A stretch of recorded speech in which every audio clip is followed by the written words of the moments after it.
राजपूत शब्द की उत्पत्ति कैसे हुई? चलिए स्टार्ट करते हैं कि राजपूत शब्द की उत्पत्ति कैसे हुई, कहाँ से हुई। ठीक है, प्राचीन ग्रंथों की बात करते हैं तो किसी भी प्राचीन धार्मिक ग्रंथ ऋग्वेद, यजुर्वेद, सामवेद और अथर्ववेद में राजपूत शब्द का उल्लेख नहीं किया गया है। बोला रहा है यहाँ पे बताया जा रहा है कि किसी भी ग्रंथ में राजपूत शब्द का, धार्मिक जितने भी ग्रंथ है उसमें राजपूत शब्द का उल्लेख कहीं पे नहीं किया गया है, परंतु क्षत्रिय का प्रयोग किया गया है।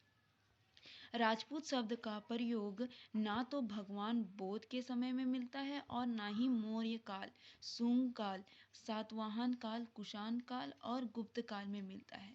ठीक है, राजपूत शब्द का प्रयोग सर्वप्रथम हर्षवर्धन के शासन काल के बाद मिलता है। राजपूत शब्द का प्रयोग कब से मिलता है? हर्षवर्धन के शासन काल के बाद से मिलता है हमें, और आज एक विशेष जाति के लिए प्रयोग किया जाता है। राजपूत शब्द का प्रयोग आज वर्तमान समय में इसका एक विशेष जाति के तौर पर अभी किया जा रहा है। राजपूतों का उदय कैसे हुआ, इसके बारे में हम 3 प्रकार से जानकारी प्राप्त कर सकते हैं।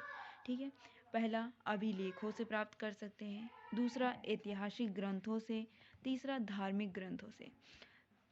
पहला है अभिलेख के साक्ष्य से हम किस प्रकार राजपूतों के बारे में जानकारी प्राप्त कर सकते हैं। पहला, ग्वालियर मध्य प्रदेश और ऐहोल ये कर्नाटक में स्थित है। अभिलेखों में कुछ राजपूत राजाओं का उल्लेख किया गया है। इन दोनों अभिलेखों में कुछ राजपूत राजाओं के बारे में हमें बताया गया है, लेकिन उनकी उत्पत्ति के बारे में ज़्यादा कुछ जानकारी प्रदान नहीं की गई है। राजस्थान का राजौर अभिलेख जो 959 ईस्वी का है, उसमें मथन देव का गुर्जर प्रतिहार वंश का बताया गया है। मथन देव को गुर्जर प्रतिहार वंश का बताया गया। मथन देव किस वंश का बताया गया? गुर्जर प्रतिहार वंश का। लेकिन उनकी उत्पत्ति के बारे में नहीं बताया गया, लेकिन इसमें राजपूतों की उत्पत्ति के बारे में नहीं बताया गया है। ऐतिहासिक ग्रंथ, कल्हन की राजतरंगिणी ज्योतिरीश्वर ठाकुर के वर्ण रत्नाकर और जैन आचार्य हेमचंद्र सूरी के कुमारपाल चरित्र ग्रंथ में 36 राजपूत कुलों का वर्णन किया गया है, परंतु इसमें अलग अलग कुलों का वर्णन किया गया है। नयनचंद्र सूरी हम्मीर महाकाव्य पद गुप्त के 9 सहसांग चरित और चंद्रबाई के पृथ्वीराज रासो ग्रंथ के अनुसार राजपूतों की उत्पत्ति अग्नि से हुई है। राजपूतों की उत्पत्ति किससे हुई? अग्नि से हुई है। अब तीसरा पॉइंट, धार्मिक ग्रंथ, भविष्य पुराण और भागवत पुराण के अनुसार जब दैत्यों का आतंक बढ़ गया तो महर्षि वशिष्ठ, गौतम और अगस्त्य ने दैत्यों का विनाश करने के लिए राजस्थान में स्थित आबू पर्वत पर एक विशाल यज्ञ का आयोजन किया और उसी यज्ञ से चौहान, परमार, चालुक्य और प्रतिहार राजाओं का जन्म हुआ। यही कहानी पृथ्वीराज रासो में लिखी है। परंतु इतिहासकार डॉक्टर दशरथ शर्मा, डॉक्टर गौरीशंकर ओझा और सी.वी. वैद राजपूतों को अग्नि यज्ञ या यज्ञ से उत्पन्न नहीं मानते। कुछ ऐसे भी इतिहासकार हैं, लेखक हैं, जो उनको अग्नि या यज्ञ से उत्पन्न नहीं मानते हैं।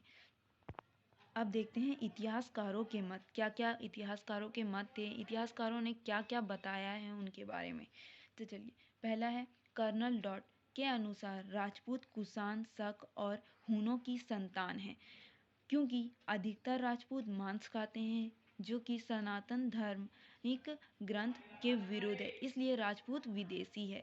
इसमें बताया गया है कि एक इतिहासकार है कर्नल डॉट, वे उसके अनुसार बोला गया है कि ये राजपूत जो है वो विदेशी है, क्योंकि वो मांस खाते हैं जो कि सनातन धार्मिक ग्रंथों में के विरुद्ध है। चलिए, दूसरा है विलियम ब्रूक के अनुसार सभी राजपूतों की उत्पत्ति गुर्जरों से हुई है और गुर्जर कुषाणों की एक शाखा थी, क्योंकि कसाना गोल आज भी गुर्जरों में पाया जाता है। अब तीसरा है डॉक्टर स्मिथ के अनुसार राजपूत विदेशी है, क्योंकि इनका रहन सहन शक और हून के समान है और 9वीं शताब्दी के बाद उन्होंने भारतीय संस्कृति को अपना लिया था। राजपूत क्या है? वो शक और खून के जैसे रहते थे। और परंतु बाद में 9वीं शताब्दी में उन्होंने क्या किया, भारतीय संस्कृति को अपना लिया और भारतीय संस्कृति के तरीके से वे रहने लगे थे। चौथा पॉइंट है, डॉक्टर ईश्वरी प्रसाद और डॉक्टर भंडारकर के अनुसार राजपूत भारतीय नहीं है, क्योंकि ब्राह्मण और राजपूतों का रहन सहन अलग अलग है।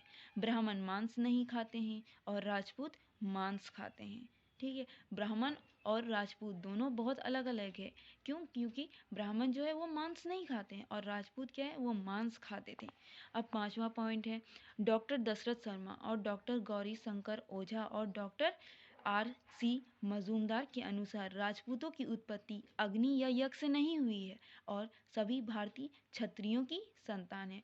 ये जो राजपूत है उनकी उत्पत्ति, कुछ इतिहासकारों का मानना है कि राजपूतों की उत्पत्ति अग्नि या यज्ञ से नहीं हुई है, उनकी उत्पत्ति इस भारतीय क्षत्रियों के ये संतान है।